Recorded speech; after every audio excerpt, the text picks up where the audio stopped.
मैं हूँ लाडो। आप देख रहे मेरा channel Lado the crazy girl. फिर से आज की ताजा खबर है।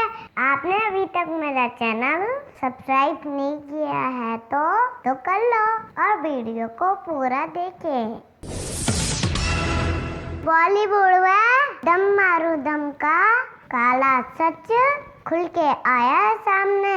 दीपिका पादुकोण की बढ़ती जा रही मुश्किलें। बॉलीवुड अभिनेता सुशांत सिंह राजपूत की मौत पर हो रही जांच अब बॉलीवुड के ड्रग्स एंगल की तरफ घूम गई है। इसमें रोजाना हो रहे खुलासों ने सिनेमा जगत में ड्रग्स की बढ़ती लत का काला सच उजागर कर दिया है। ड्रग्स कनेक्शन में बॉलीवुड के कई कलाकारों के नाम आने के बाद यह मामला सुर्खियों में आ चुका है। बॉलीवुड की मस्तानी यानी दीपिका पादुकोण, जो पहले JNU में जाकर विवादों में घिर गई थी, अब वो ड्रग्स मामले में नाम जुड़ने के बाद मुश्किलों में फंसती जा रही हैं। इस मामले में दीपिका का नाम सामने आने के बाद सोशल मीडिया पर बवाल मचा है। लोग लगातार इस मामले में अपनी प्रतिक्रिया दे रहे हैं। सोशल मीडिया और खबरों में दीपिका पादुकोण को फैंस ने आड़े हाथों ले लिया है। उनके पुराने वीडियो और पोस्टों को भी इसी मामले से जोड़ दिया है। दीपिका पादुकोण का एक वीडियो फिर से सोशल मीडिया पर काफी तेजी से वायरल हो रहा है, जिसे लेकर पहले भी दावा किया जा चुका है कि उस पार्टी में बॉलीवुड सितारे ड्रग्स का सेवन कर रहे थे। वहीं एक और पुराना पोस्ट वायरल हो रहा है जिसमें वह अपने पति रणवीर सिंह को अपना ड्रग बता रही हैं। दीपिका ने पिछले साल 19 नवंबर को अपने आधिकारिक इंस्टाग्राम अकाउंट पर रणवीर सिंह की एक तस्वीर साझा की थी।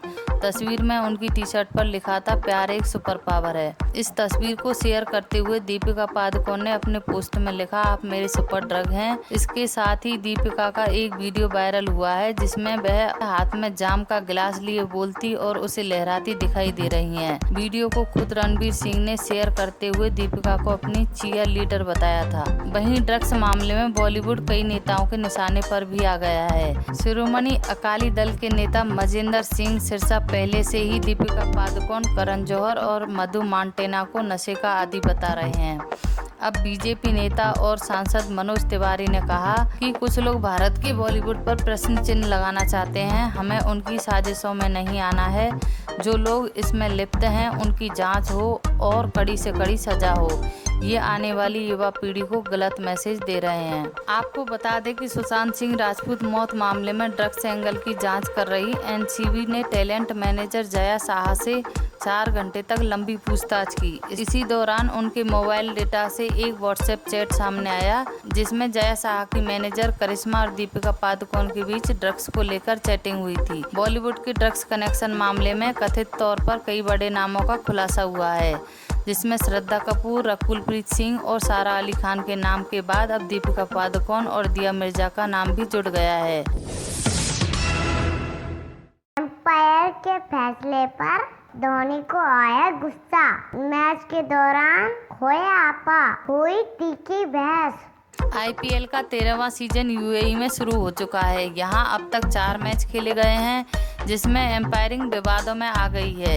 इस IPL में पंजाब के खिलाफ एम्पायर के शॉर्ट रन का विवाद अभी थमा भी नहीं कि चेन्नई और राजस्थान के बीच हुए मैच में भी एम्पायर के निर्णय पर सवाल उठे। 22 सितंबर को हुए अहम मुकाबले में एम्पायरों के एक फैसले के खिलाफ CSK के कप्तान महेंद्र सिंह धोनी ने नाराजगी जताई। उन्होंने मैच के दौरान ही एम्पायरों के एक फैसले का विरोध किया। दरअसल शारजाह में खेले गए लीग के चौथे मुकाबले की पहली पारी में दीपक चाहर की 18वें ओवर की 5वीं गेंद पर एम्पायर शमसुद्दीन ने टॉम करन को विकेट के पीछे धोनी के हाथों कैच आउट दे दिया। इस फैसले के खिलाफ करन ने रिव्यू लेने का सोचा था, लेकिन राजस्थान के पास कोई रेफरल नहीं बचा था। टॉम पवेलियन लौटने लगे। इसके बाद दोनों एम्पायरों ने आपस में विमर्श किया और तीसरे एम्पायर की मदद मांगी। रिप्ले से देखा कि गेंद धोनी के दस्तानों में जाने से पहले टप्पा खा चुकी थी। तीसरे एम्पायर ने मैदानी एम्पायर का फैसला बदल दिया। चेन्नई के कप्तान धोनी आउट दिए जाने के बाद रिव्यू लिए जाने से नाखुश थे। ICMR निदेशक के बयान ने बढ़ाई चिंता।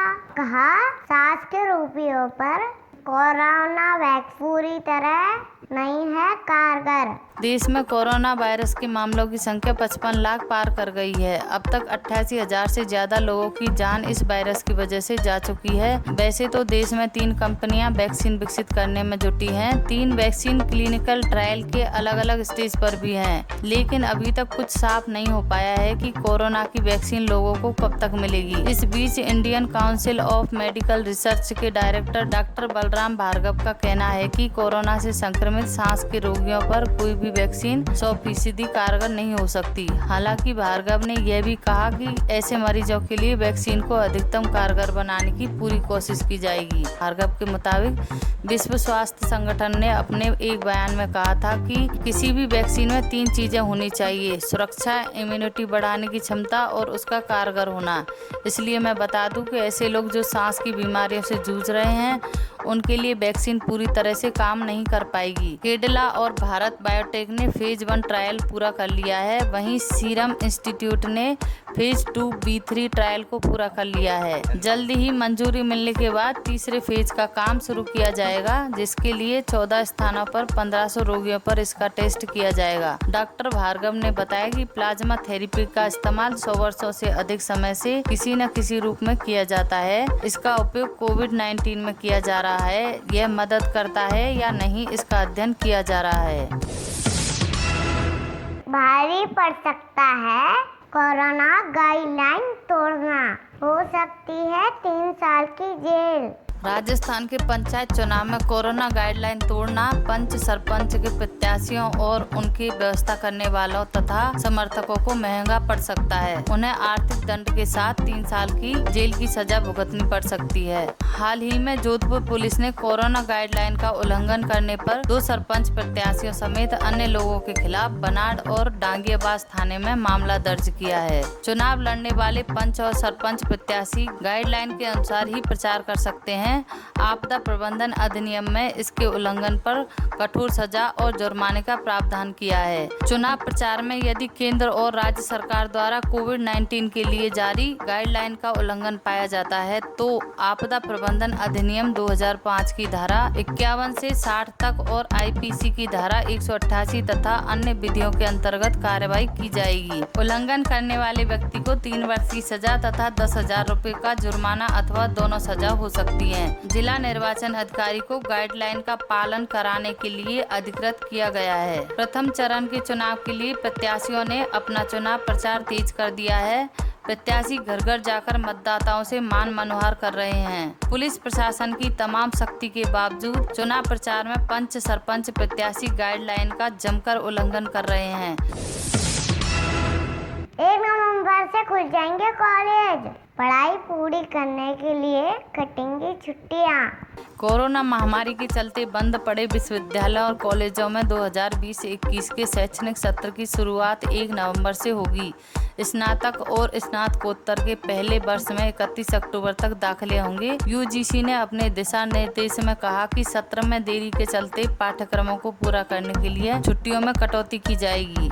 यूजीसी की ओर से जारी संशोधित शैक्षणिक कैलेंडर के मुताबिक पहले वर्ष के अंडर ग्रेजुएट और पोस्ट ग्रेजुएट पाठ्यक्रमों के लिए कक्षाएं 1 नवंबर से शुरू की जाएंगी। आयोग ने विश्वविद्यालयों को निर्देश दिया है कि इन पाठ्यक्रमों के लिए दाखिले की प्रक्रिया 31 अक्टूबर को समाप्त कर दी जाएगी। पढ़ाई पूरी करने के लिए सप्ताह में 6 दिन कक्षाएं चलाने को भी कहा गया है। नया सत्र online, face to face, classroom और मिश्रित मोड से चलाया जाएगा। यह शैक्षणिक कैलेंडर AICTE के तकनीकी कॉलेजों पर भी लागू होगा।